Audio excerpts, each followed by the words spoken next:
Thank you for joining me on a quilting tale today. My name is Shaylin, and today's video is all about the Chatsworth quilt by Doug Leko. I mentioned this quilt in my last video as one of my goals to complete in 2025. It's designed as a block of the month style quilt, but I'm just going to be making the blocks at my own pace in hopes of finishing by the end of this year. Today's video will be a bit longer, and I'm breaking it into 3 parts because I want to show 3 key parts of making the quilt. One is making the block, so part 1 is going to be making block 1 of this quilt. And then part 2 will be doing the block setting. Each of the 12 blocks gets the same setting around it, which just enhances it and makes it bigger and just more dynamic looking.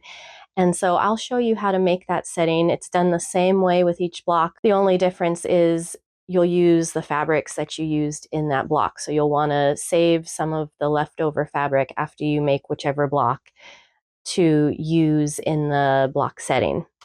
And then for part 3, I'm going to demonstrate how to make the braided flying geese units using the Chatsworth foundation papers. So you don't have to use these papers. The book does have directions for how to do it without the papers, but I'm going to be using them because they're available, and I just love the precision that foundation paper piecing allows for. And so I'll show you how I made a braided flying geese unit as well. If you watched my last video, you may have already heard my plan to make one block at a time, put the setting around it, and make a 4-piece braided flying geese unit with each block I complete, so that by the time I'm done with all 12 blocks, it'll be really quick to put the top together.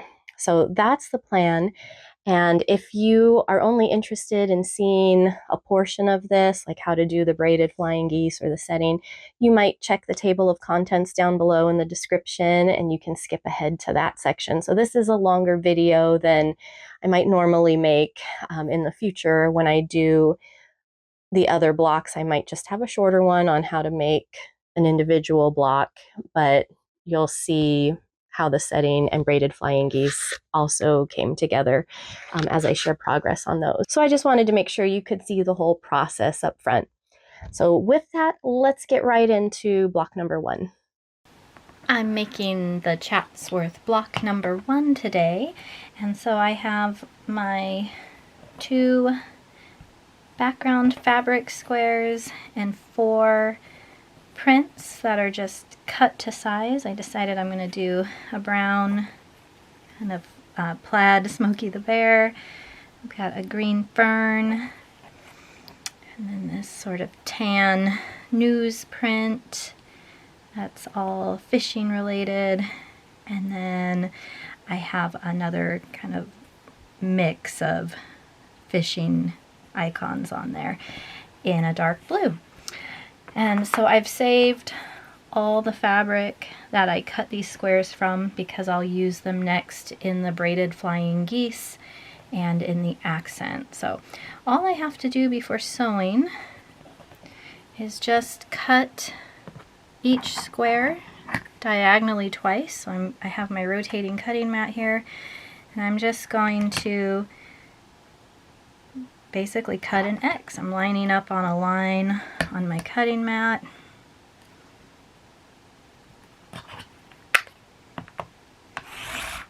And then I'll try not to lift the pieces, just rotate it around.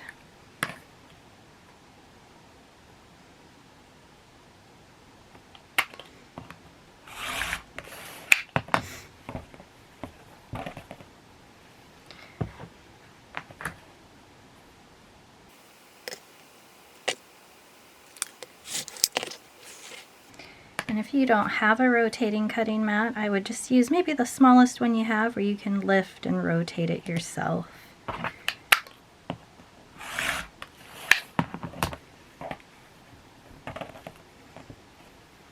just do the same for the prints. These have already been best pressed before I cut them to size.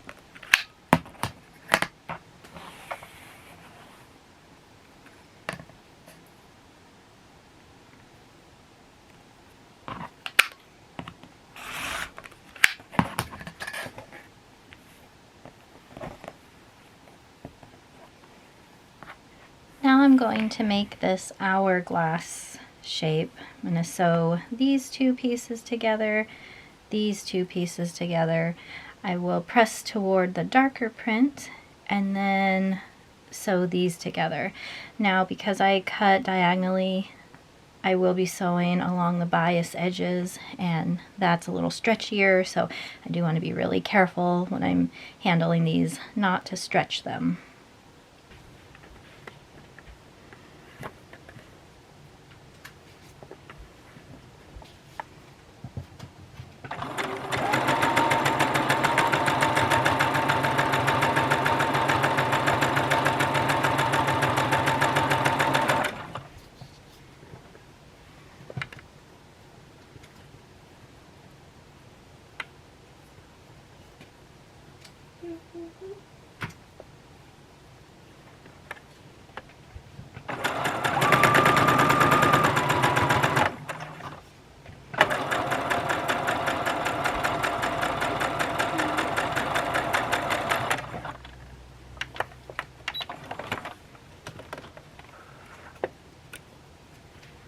When I'm ready to press these open, first thing I'm going to do is just press my hot iron down on the threads there, just to kind of warm up the fabric and threads, get it to bend how I want it to. And then I'm going to press it open first. So I said I'm going to press to the dark side, but first I'm going to press it open, and I'm just going to follow the seam. And then I'll do the same thing on the other side, being careful not to make the iron go back and forth. I'm just going to go in a straight line down the seam. And the reason I'm doing this is to make sure that this is completely flat, that there's nothing puckering or bunching, rolled over, that is going to make this have a tuck of fabric. And so then after I've done that, I will gently, because I don't want to stretch, just press toward the dark side. And then I will use steam at this part. Okay, so again, I'm just pressing, lifting and pushing down. So now I have a nice flat seam.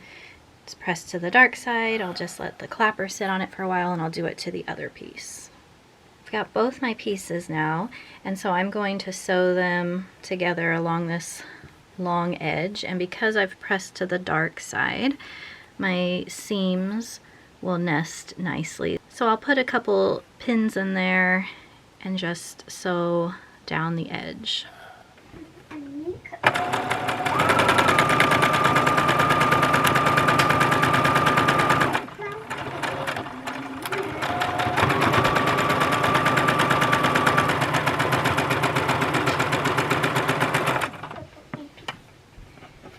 On this part, I want to spin my seams a little so that they're all kind of falling in the same direction. So I want this one to go down, but this one to go this way.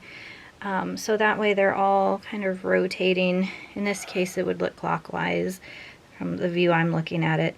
So I'm just going to pop a couple stitches, and that's going to allow me, I'll try to keep my hands out of the way, to just fold my seam down, and you get this little fore patch.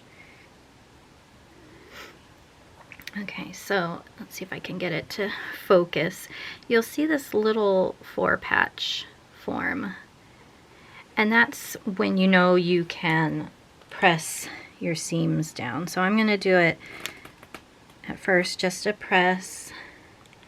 No steam at first. Back up a little.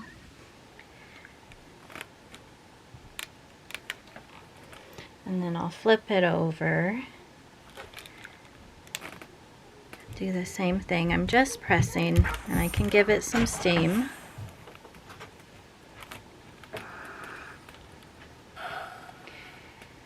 And now I'm going to trim this down to size according to the pattern directions.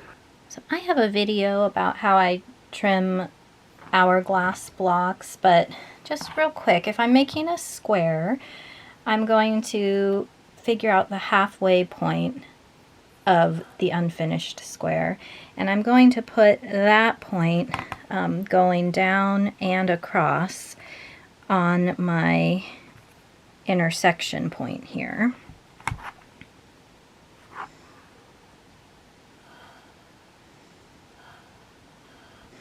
And then I want the diagonal line of my ruler to follow the diagonal that these pieces make. And so that's going to allow me to make my first trim.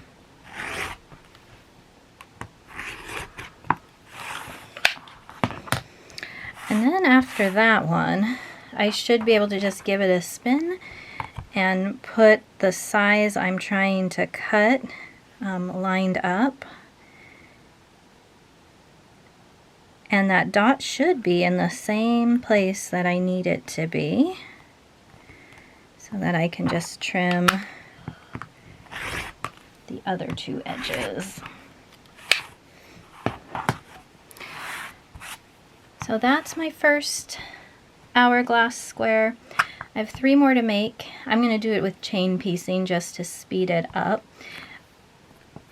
You will end up with 2 triangles of each printed fabric left, so I'm going to save these. Hopefully they'll be useful in the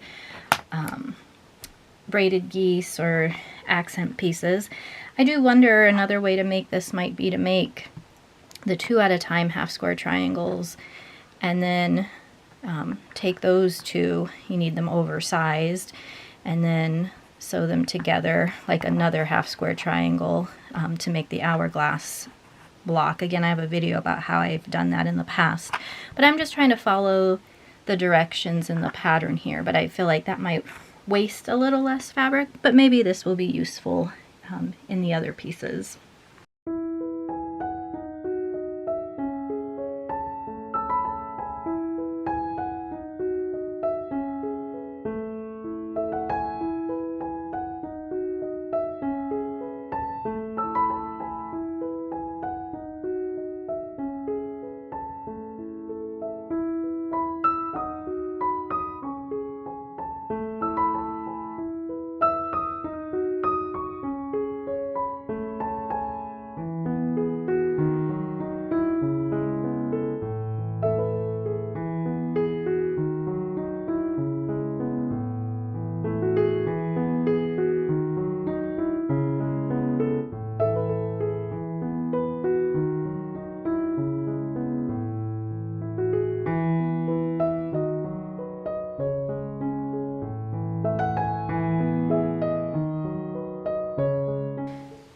So my 4 hourglass blocks are done. I'm going to sew these 2 together, and then sew the 2 rows together. Just want to make sure that you're paying attention to the orientation. The pattern has the white going up and down and then side to side, and so they just kind of alternate around the block.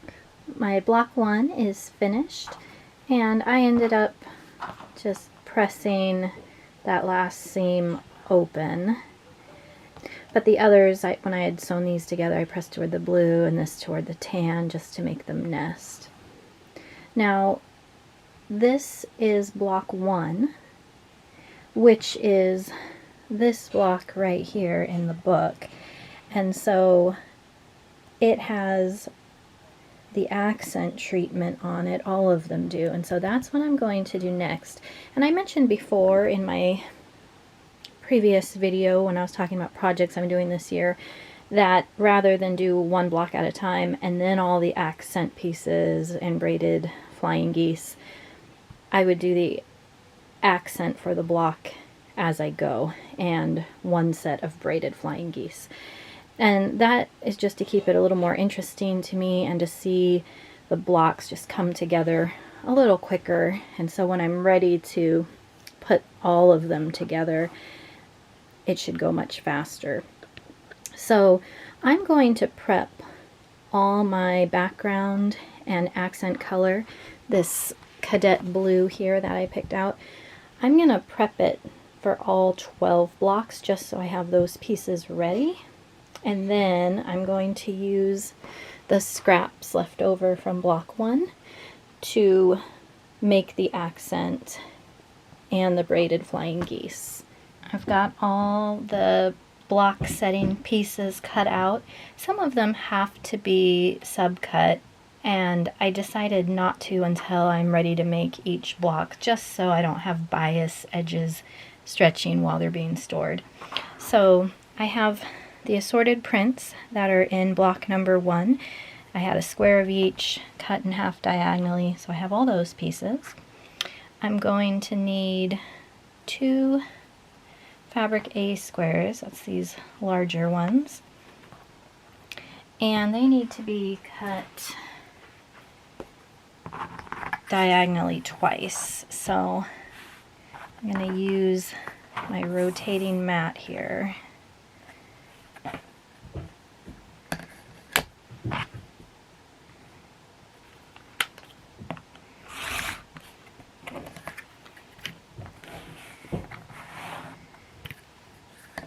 And just cut like so.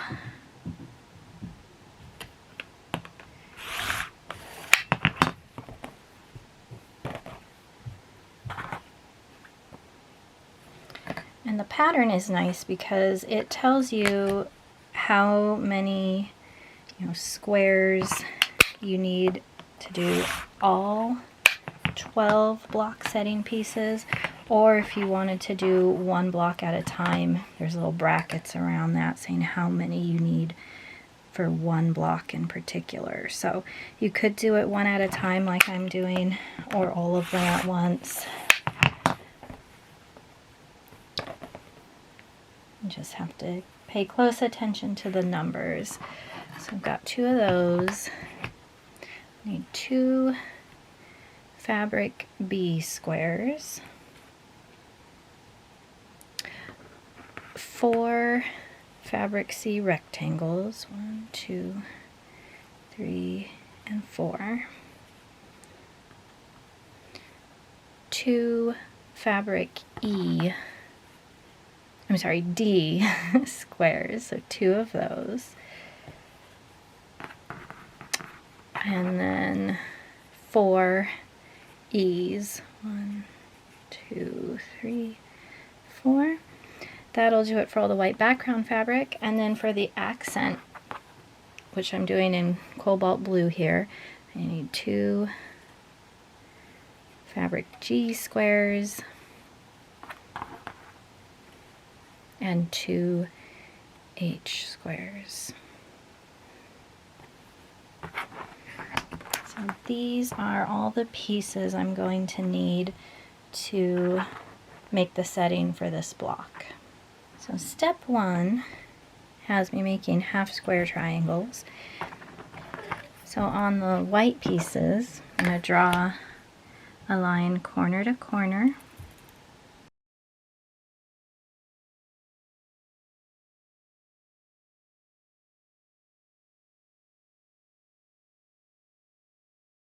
And then I'm going to match them up with the accent piece, stitch a 1/4 inch on each side of the line, then trim on the solid line, and that will yield 2 half square triangles per pair.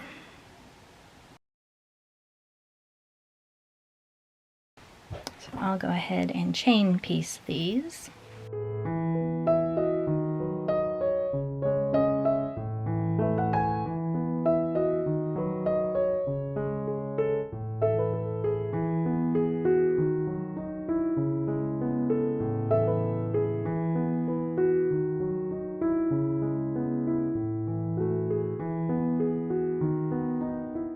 So there's the drawn line on there, and I'm going to just cut on it.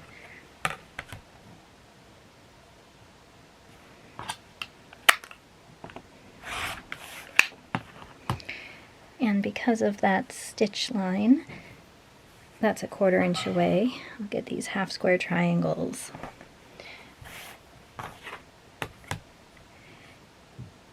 And the directions say to press toward the white. So normally I would press toward the dark, but I'm just trying to follow the directions exactly, in case there's a specific reason why they need to be pressed toward the white.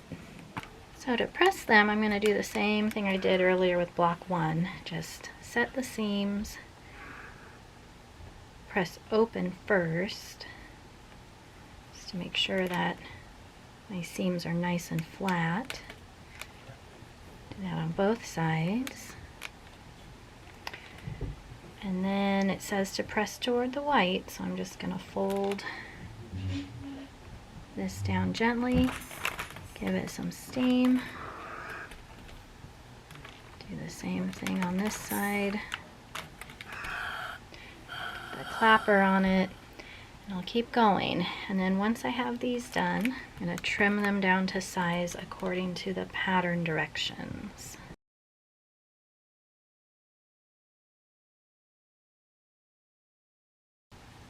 The Chatsworth directions don't say to press the seams open first. That's just a tip I picked up from another quilter, Karen Montgomery, doing her brown bag mystery, and it's worked really well to get those flat seams. Alright, the larger half square triangles are now called Unit A, and so step 2 says to take some of those triangles that we made earlier, and the right angle is going to line up at the top here, and then the right angle of the second piece is going to line up here.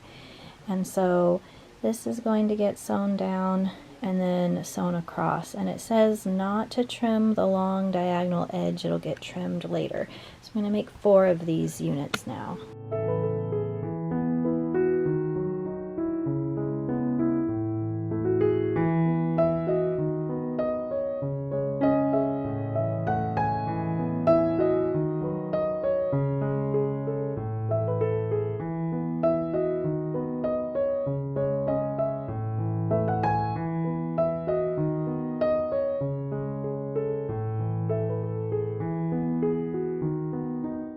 So I chain pieced the first triangles on, and now I'm going to press toward the white triangles.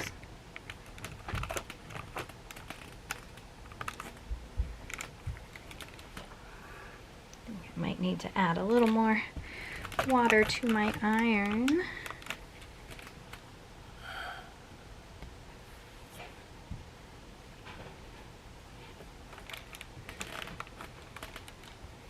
You can see I just sewed all the way down, right down the edge. So this top portion stays straight across, and then there's quite a bit of overhang on the bottom.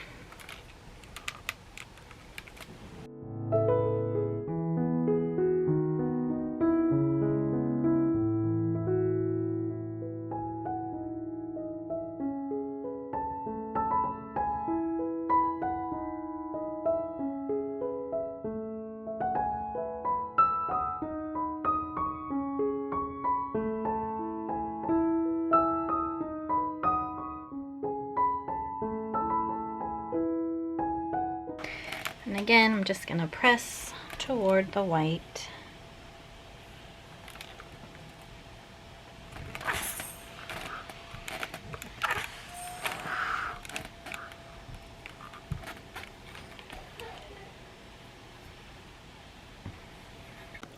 Next, I'm taking my smaller half square triangles, which are now called Unit B. I'm going to attach them to the E piece on the right. Make sure the accent color is on the bottom, and then once these two are attached, we'll connect the C piece to make 4 more units, which will now be called Unit D. As I was sewing, if I was going to sew down this side with the white square on top, I noticed sometimes the corners of my half square triangle would try to bunch, so I ended up just turning them over and putting the half square triangle on top and sewing down, and so that just kept it from bunching, if you notice that happens with your machine. So I'm going to press these toward the white fabric, the E square.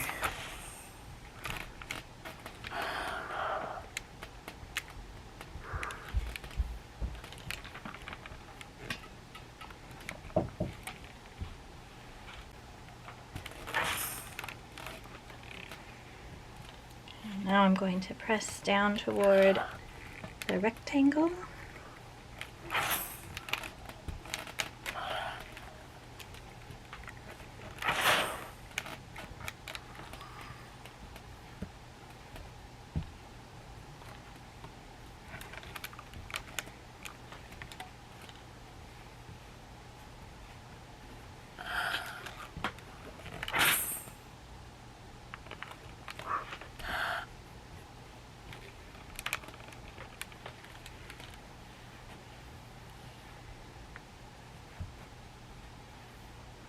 And then I'm just going to square them up, make sure they're the size that the pattern says. Alright, so now it's time to do step 4, which is going to make the final flying geese units. And in order to make them, I need whichever block I'm doing. In this case, it's block number 1, so that I can lay out my triangle pieces in the correct order. So I'm going to just start building, looking at the diagram. I'm going to put my green units that go with the green hourglass shape here. And then one of my D units will go in the corner. I'll take one of the C units, and that goes right here. Now I need my blue triangles. And these ones I can't make go up and down directionally. They're going to be sideways no matter what, so it doesn't really matter where I put them. So those will go here. Another D unit will go in the corner. And right now these don't line up very well because of the seam allowances, but I'm just placing the pieces so I know where they go, and I can pull my flying geese units after I get it all laid out. So this one, like this, and then I'll have, it's going to be kind of falling off the table here, but that's okay. I'm just trying to figure out where to place everything. This one will go here.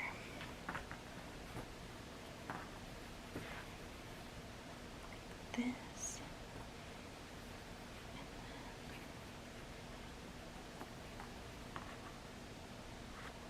This. This.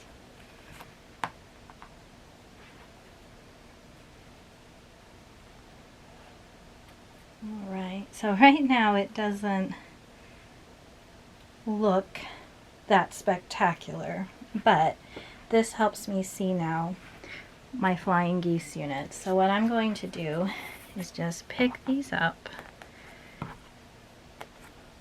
and put them exactly as they need to be sewn on my board here. I don't know if I can fit all 4 of them. I might have to stack some, but we'll see.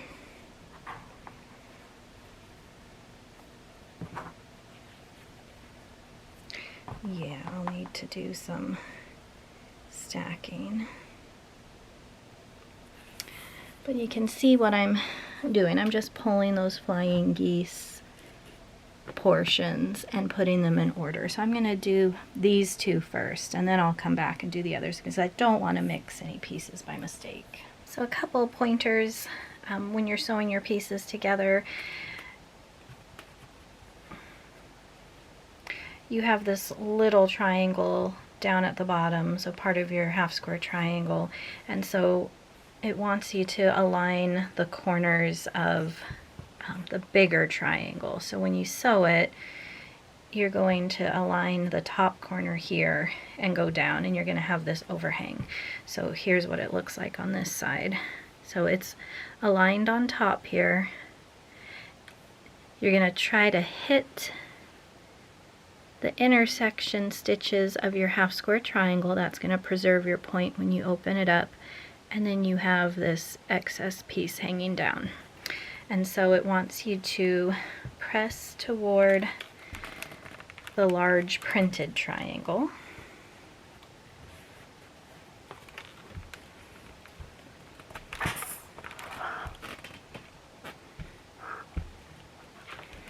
And because I hit that intersection point, my blue triangle tip is nice and intact.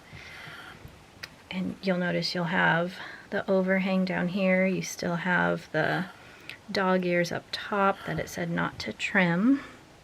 So I'm just going to leave those be. And I'll finish pressing these and then attaching the second printed triangle to make this flying geese unit.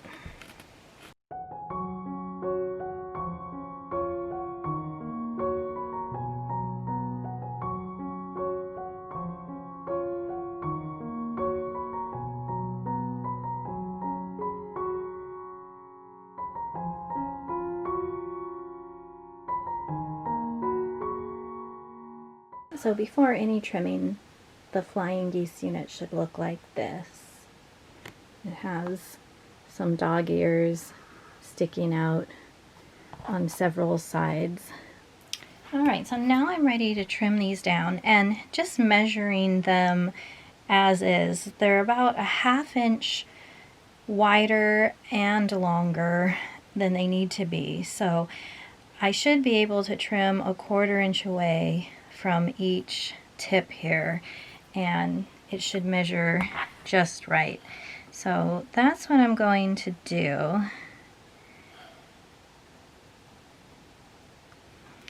And I'm just going to double check, if I do that, I'm going to look at where my other point is, and if I need to adjust to get it the correct width, I can do that. This one's a little darker, so it's a little harder to see. I think if I go like that, that should work well.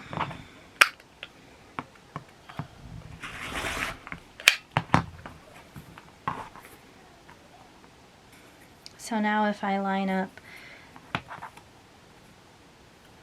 the width that I need on the edge I just cut, it should give me a good ¼ inch on each side of the points.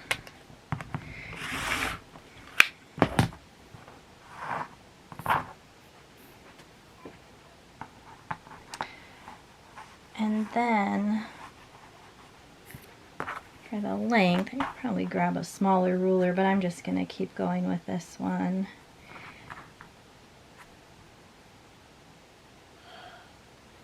I want to trim about a ¼ inch off of each end.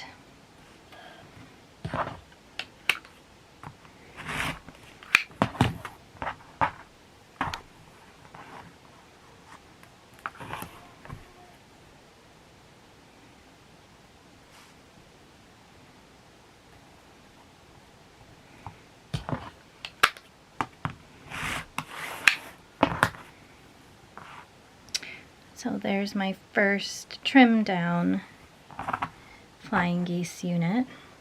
I'll just do the same with the others. Measure a ¼ inch away. Something else I can do to help me center is use my Stripology ruler and just center this right between where I want it.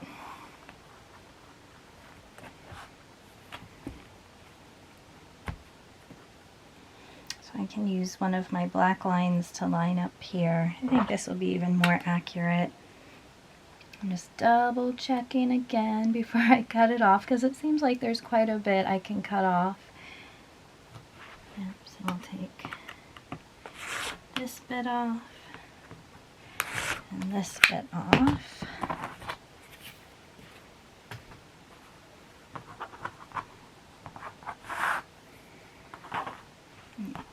think that's pretty precise. Just have 2 more to go.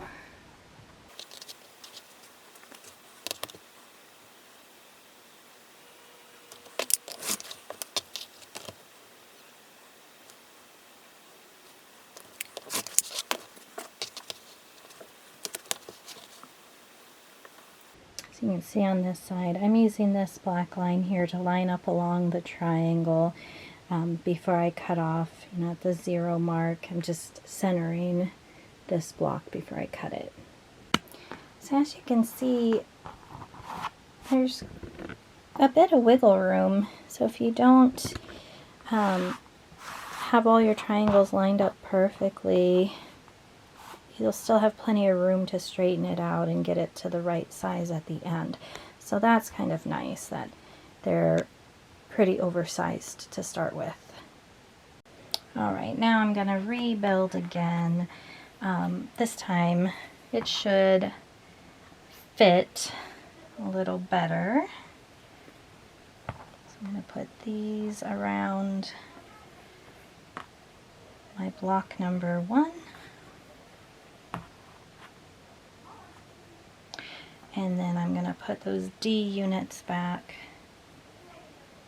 So the white point of the half square triangle should be pointing inward.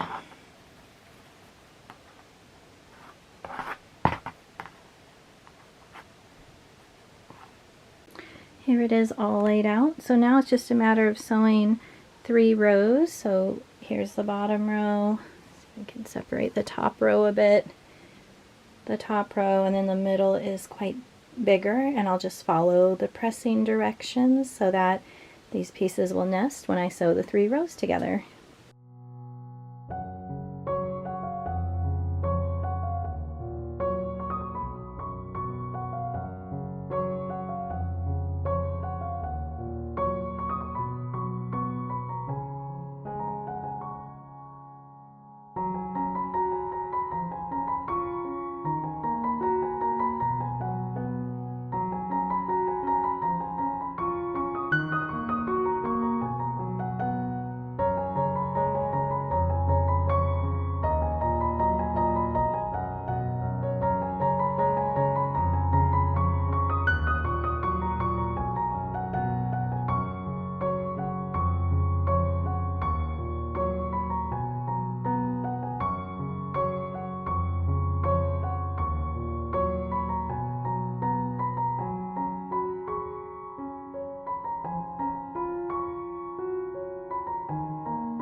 I checked my big middle piece here, and even though it felt like it had a harder time going through where all this fabric meets, when I open it, the point still looks great. So I'm going to just keep it as is.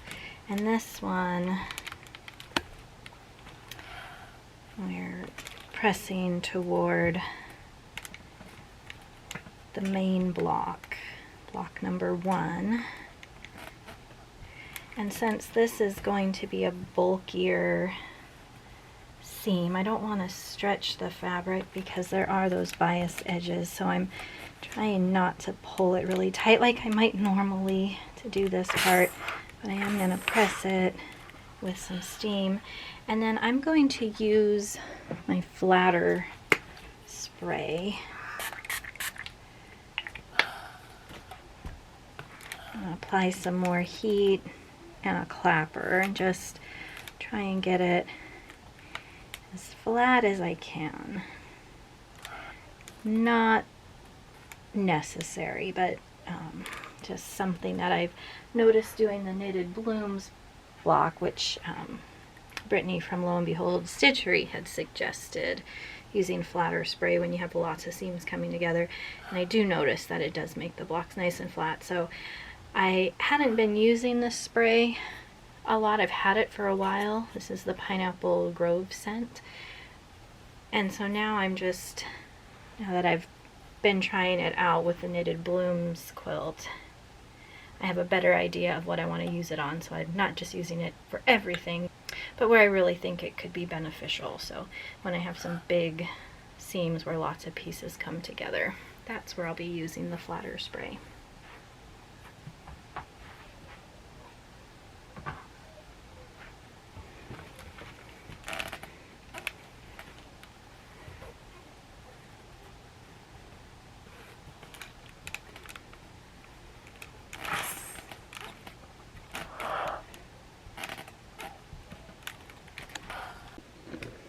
Alright, now because of how I have pressed my seams, they should nest, and so what I'll do when I go to pin is pin at these nesting points.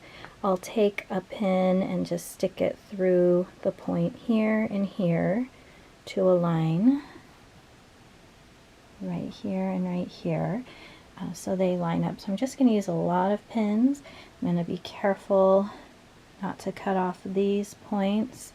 So since I have points on each side, what I'll probably do, this one has 1, 2, 3, this one has 1, 2, and 3. It really doesn't matter which piece is on top, but normally I would try to pick the one that has the most points to line up. So I'm just going to be real careful, maybe peek before I sew over, and just make sure I'm heading for the right spot. They should be 1/4 inch if I did everything accurately, but I always like to just peek and double check.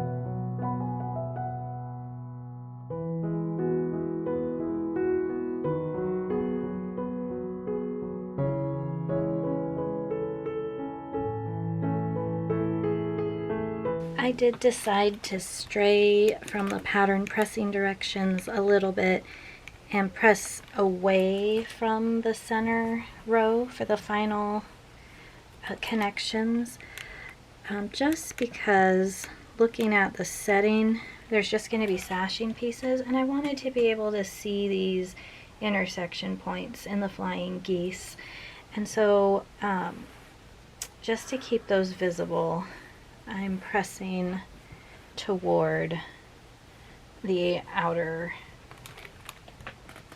rows, not the middle one.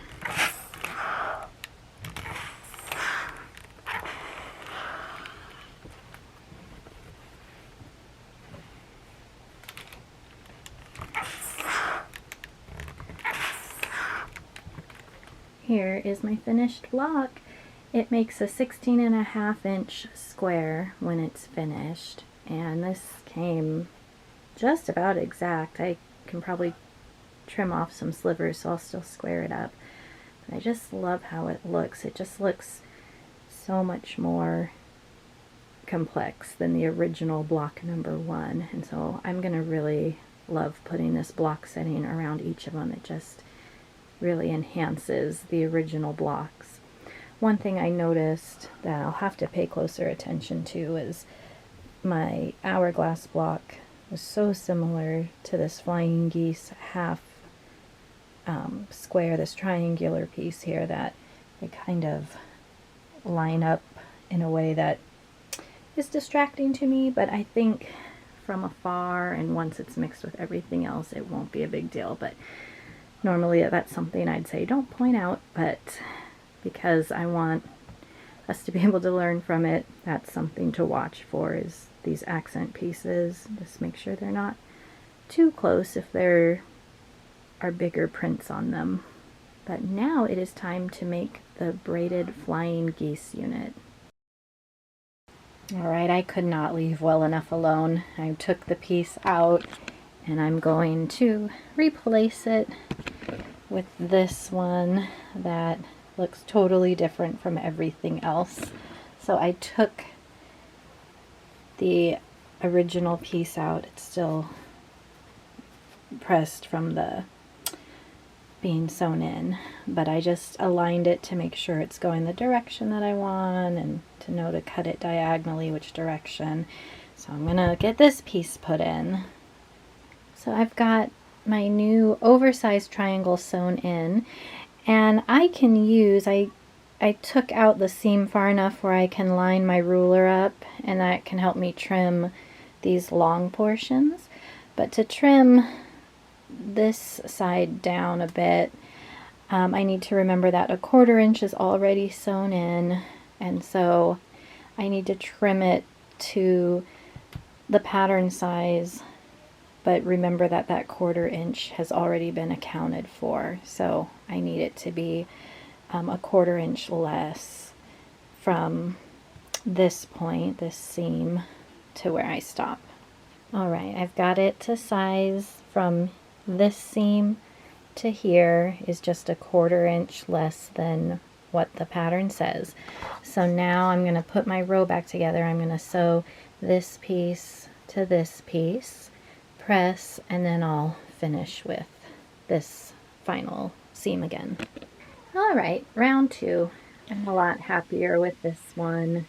It's one of those things that would just bug me when I see it. Now, had the block been sewn in with the whole top, I probably would have just said let it go, but it was just a matter of removing 3 seams and it came back together quick enough, so I'm glad I fixed it. To make the braided Flying Geese units, I'm going to be using the foundation paper, and so I'm not going to be following the fabric requirements that are in the book if you don't use the paper. Instead, I'll be following the fabric requirements that's on the inside cover of the foundation paper book.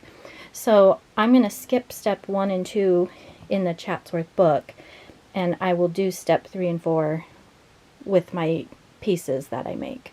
So for this, I'm going to be using 2 of my background fabrics. This was a square cut diagonally, and then I'll need another triangle of my accent piece.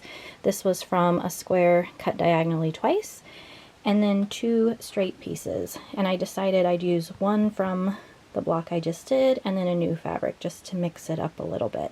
So that's what I'll need to do the foundation paper piecing. I did go ahead and cut several squares of the background and accent pieces because I will need them for future braided Flying Geese. So let's get sewing on the foundation paper. I have an in-depth video on how I do foundation paper piecing that I'll link, but I'm going to just demonstrate really quickly. I'm going to fold on each line here, going in order, so between 1 and 2. I'm just going to fold, not all the way across the paper, just kind of to where the line stops, and then I'll do 1 to 3.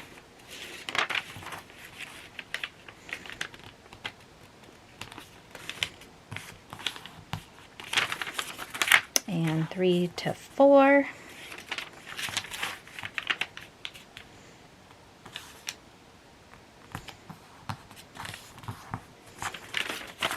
And then finally the 2 to 5 line.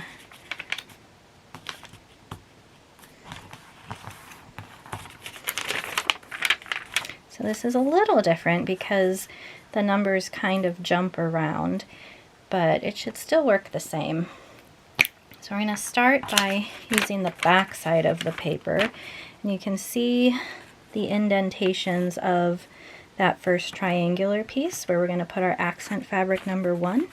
You just want to make sure that it's positioned so that there's a 1/4 inch hanging, at least a 1/4 inch hanging over each line, and these are plenty big. So I'm going to just put a little dab of glue, just a regular Elmer's glue stick, school glue, washable glue, and I'm going to place it down to hold it in place. I just don't want to put any glue on the lines that I'll be sewing on. And I can look through and hold it up to the light and just make sure, like I can see there's plenty of extra hanging past those lines. So then I'm going to take piece number 2, which is this piece, and the book tells you what size each piece is. And my 2 is on this side here, so I'm going to want to put this right sides together. If your accent fabric has a print or it makes a difference which side you use, it's right side up always, and then after that it's right sides together. And so we're going to do the same thing. You're going to want to see that once you sew it on that line, is it going to cover all of number 2? And I can see down here, not quite, so I'm going to scoot it down. And then if I were to sew it a 1/4 inch, I can see that yes, it's going to hang over, and it's going to be at least a 1/4 inch from this line here. So this would be a good place to sew. And you can stick a pin in it or hold it in place. But let's go to the sewing machine now.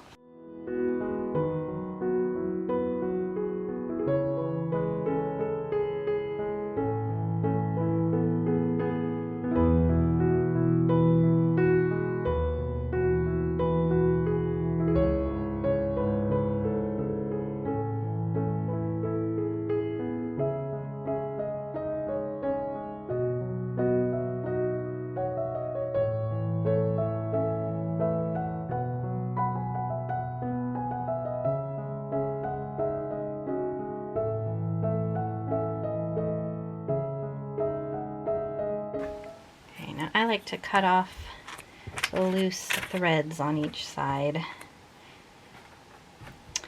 And then, without steam, you're going to fold your second piece over.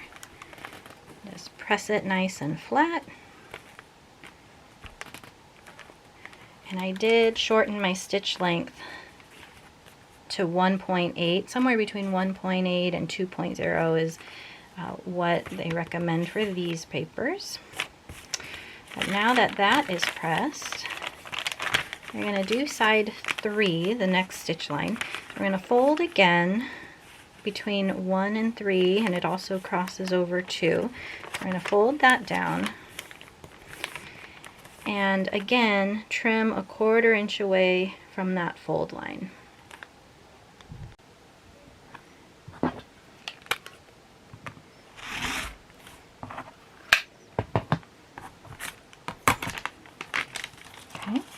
And so now we're going to take our number 3 piece and line it up here.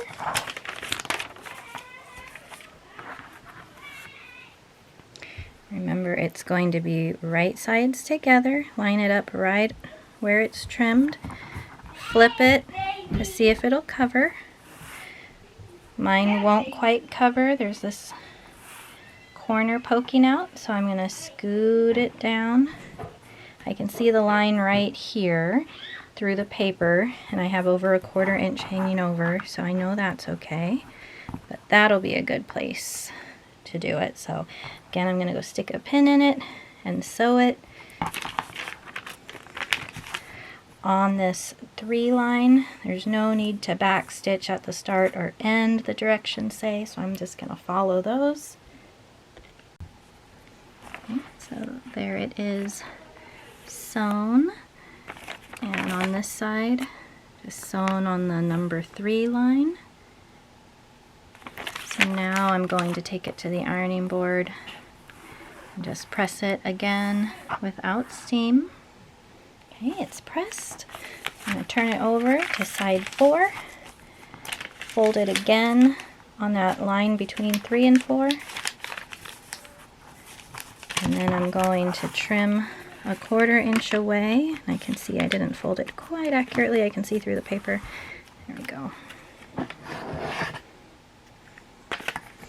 So 1/4 inch away from my fold line.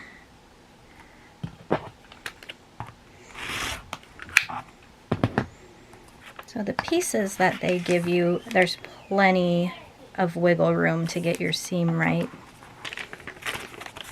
Now I'm going to take a background triangle for piece 4.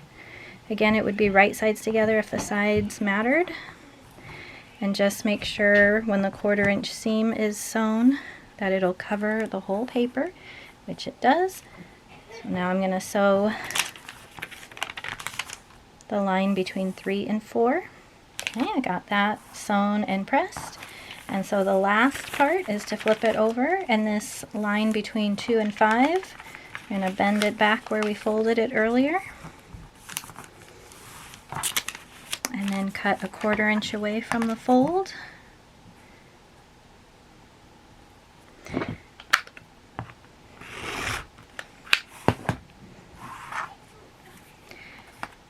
And take that last triangle, right sides together. With triangles, I kind of try to match the point, make it go directly across the point of the paper, but always double check when the 1/4 inch seam is sewn that it will cover, and that looks good. So let me sew that and come back. Now comes my favorite part, trimming it down to size and cleaning it up. And on these papers it says to trim on the outside line, so these solid black lines. And if you're ever unsure, you can measure what it says it's supposed to be. So I like to line dots up on the black lines I'm going to be cutting, just to make sure it's all lined up.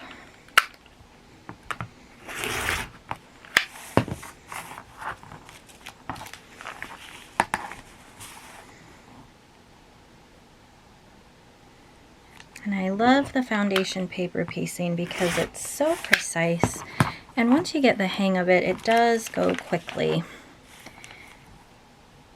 And doing a large quantity of a block like this, I really appreciate saving time.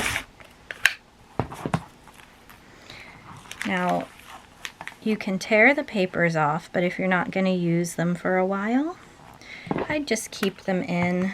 There aren't really inner papers that you can tear out. They all touch an edge, so I would just leave them in till you're ready to sew them together with the others. But there it is, all nice and clean. Just perfect lines, and it's the exact size that we need.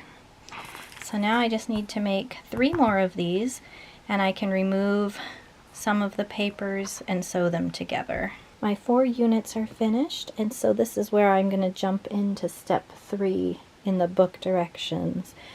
And I'm going to keep the papers on so that I can see that 1/4 inch point when I'm stitching my line across connecting. I want to be able to hit that point there where the lines intersect. And so if that's my first one, I'll keep the papers on for now.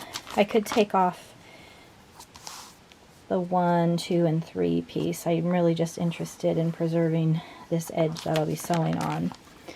And then same thing, I can take off all the 1, 2, and 3, but just save the 4 and 5 pieces so that I can sew down those lines when they attach. So since I shortened the stitch length, the paper should remove very easily. I'll demonstrate how I remove the papers. So I'm going to leave 4 and 5 on, as I mentioned. So for piece number 1, I like to tear just somewhere in the middle of the piece, not at the start of any stitches, because I don't want to tear out any threads. But then it's pretty easy to just kind of hold my fingers down on one piece and pull the others out. So for number 2, I'll just tear kind of in the middle of the 2 piece and pull toward the threads. And if a little bit gets stuck in, I usually pull right out, or you can get tweezers. Just put pressure on the other side that still has paper as you tear out. And then this little square probably will lift.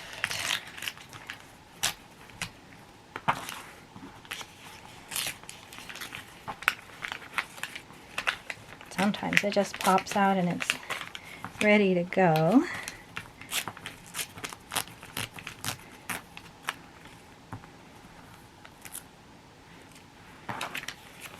And so it looks like that.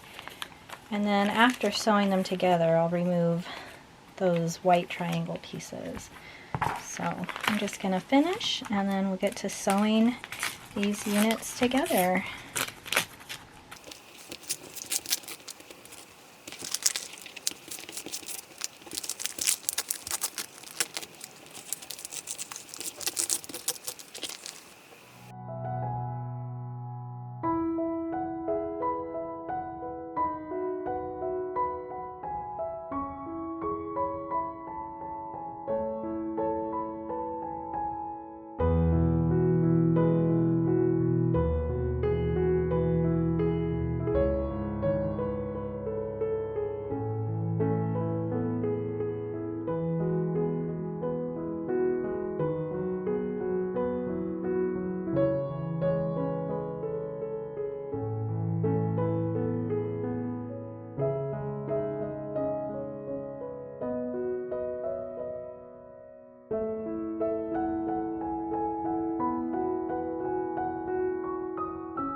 Before I give these units the final press, I'm going to remove the papers, and the reason for that is because I'm also going to attach the border pieces now, which will keep these from stretching, keep them a little more protected.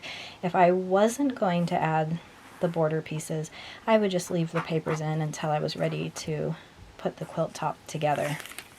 But I'm going to go ahead now and remove all these papers.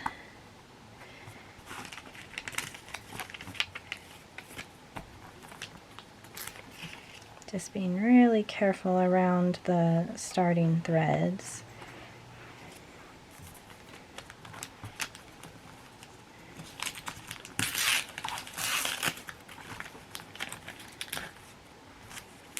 So I'm just kind of checking behind the seams too, because you'll get these little thin pieces we don't want to forget, and they blend in with the white. So you can probably get the idea. Alright, now I'm going to press toward the front arrow, the one that's pointing to the right.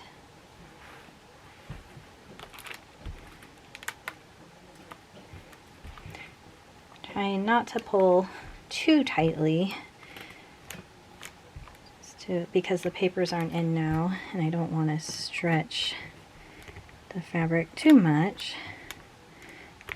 And I'm just trying to make it all straight. And on this side, I'll flip it over and use some steam.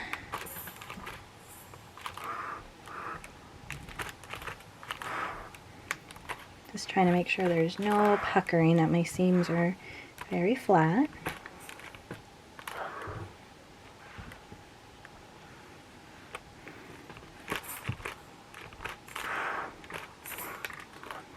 Flatten it into shape here if anything seems ripply. The last step, step 4, is to attach these sashing pieces, and I went ahead and prepared enough to make all 12 of these. Same thing with my braided flying geese. I cut all the pieces I'll need for the accent colors and the background fabric, so making future ones should go much quicker. The nice thing about these white sashing units is that they're see-through, so I can see the points I'm trying to avoid cutting off while I sew, or you can feel for them. Either way, you just want to double check as you sew on the strips that your points are intact, and then do the same to the other side. So lots of pins to keep it from shifting, but no fancy pinning required. Final step is to give these a press toward the white rectangles.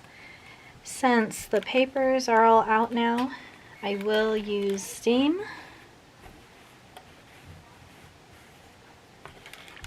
All of this has been pre-treated with Best Press before I cut the pieces to size, so there should be very little shrinkage when I steam, because Best Pressing it earlier should have already done that.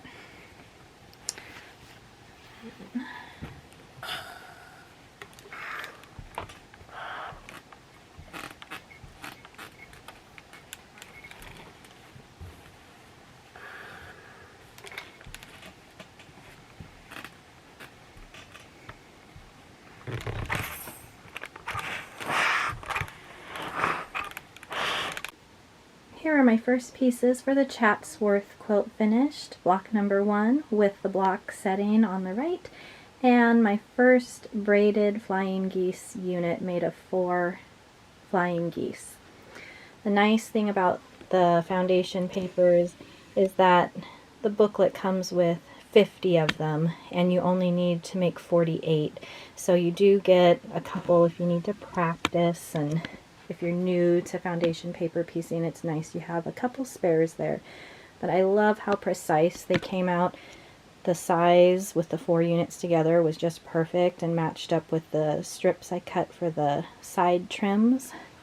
And now that I have all my accent pieces cut, my cadet blue, and all the white background pieces cut for both the braided flying geese and the blocks, I anticipate it going much faster and just being that much more satisfying to complete, since a lot of the cutting is complete. Now I just have to cut for the fabrics I pick for each block, but most of it is done now, so that I am excited for.